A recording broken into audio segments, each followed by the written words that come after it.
Welcome to Tampa. Almost 4 months. Where do you see the Occupy movement at this point, and where do you see it going? Well, one of the signs of success of the Occupy movement is the repression.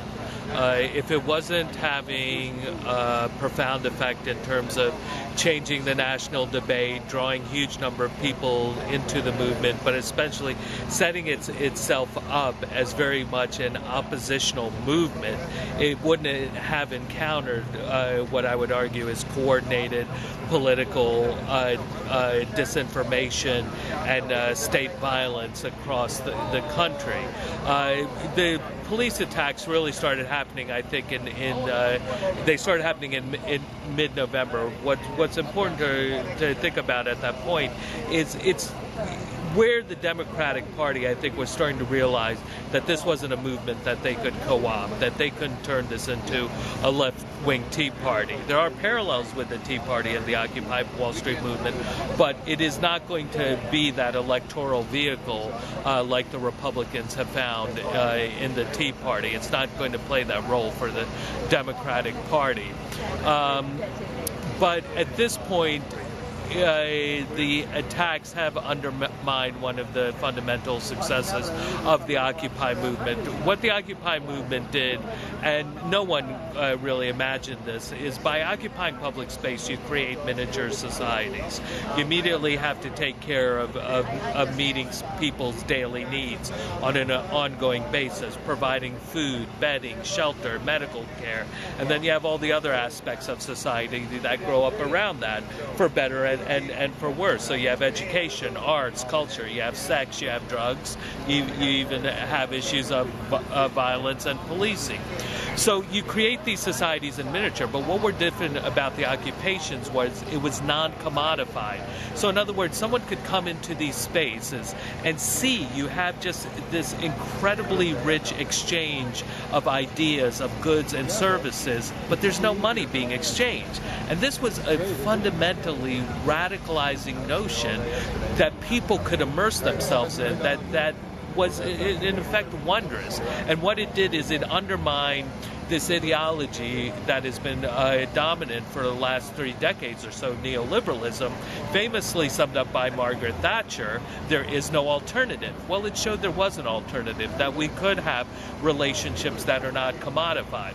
Secondly, and just as important, these communities are governed in a radical democratic manner.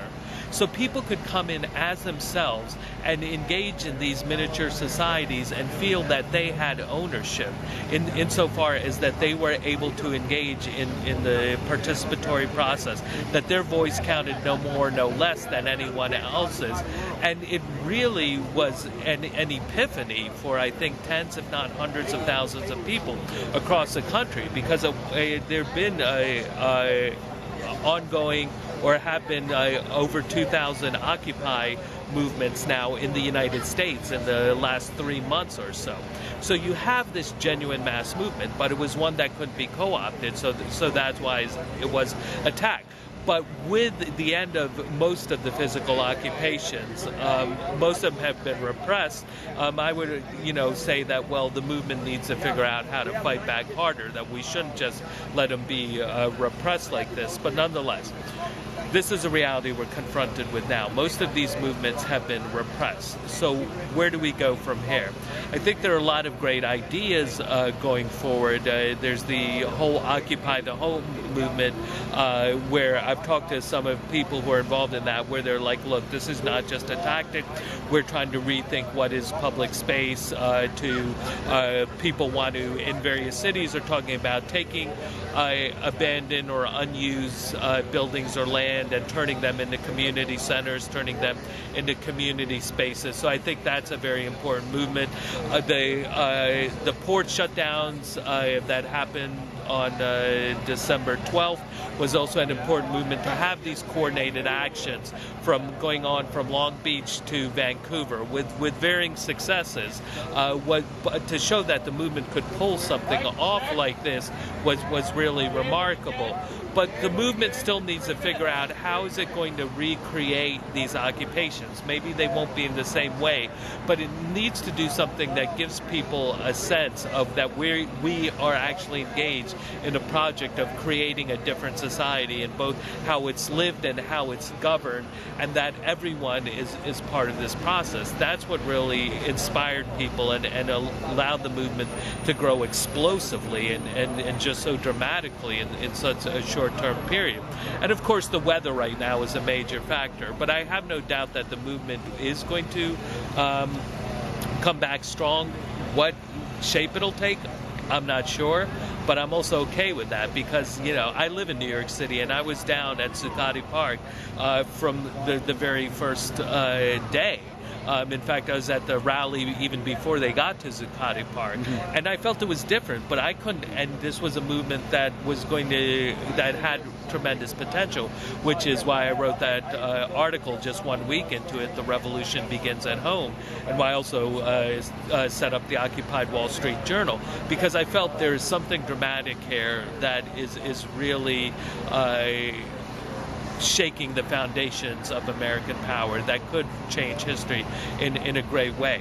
But I didn't know what was going to happen, and I don't know what's going to happen now, and I'm okay with that. Happening in our society from this. It's only less than 4 months in.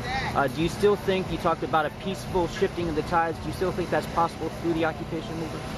I think it is possible. The movement has to grow. I mean, at the peak events, things like Occupy Oakland, Occupy New York were drawing, let's say, about 30,000 people. I was at the march on October 5th, and there was well over 30,000 people there. 30,000's a low estimate.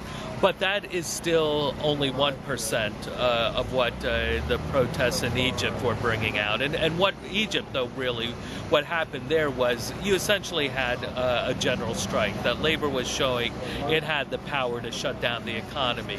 And that's why the ruling apparatus flipped out and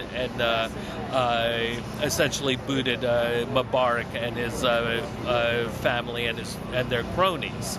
That labor flexed its power and showed it could shut down the state. Of course, the revolution there is by no means finished, but nonetheless, the Occupy movement needs to figure out how it's going to bring out 10 times as many people, how it's going to bring out 100 times as many people into the street, how it's going to show that the power is actually really with the people, not with the corporations, the wealthy, the political class, and their hand-picked servants. You know, that it's fundamentally the people who run this country and who should determine how this country and the world is in fact run.